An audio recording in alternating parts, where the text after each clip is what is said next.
yampinduye mushya yanyeretse urukundo rudasanzwe none ndaririmba haleluya haleluya haleluya haleluya shimwa hano muri kino kiganiro turi kumwe na Benitha ineza y'Imana amazina meza cyane hanyuma ugiye wigize usobanuza ku babyeyi bawe ibijyanye n'amazina yawe impamvu bakwise ineza y'Imana.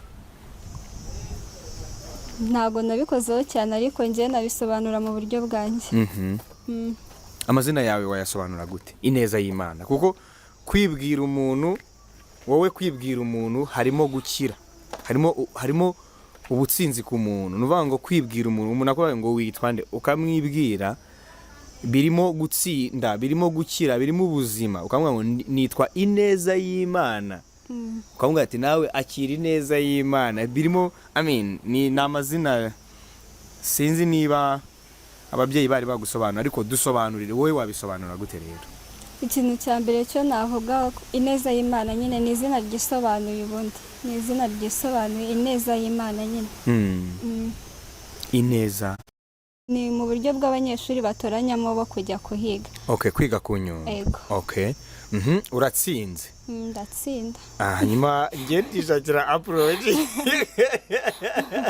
urangije turokome abana nyine baraduhaye indirimbo imwe za kava kuko nizo examen twakoraga bagushyiraho ukaririmba ijwi rikabura kandi ari byo bagiye gukora bikanga neza.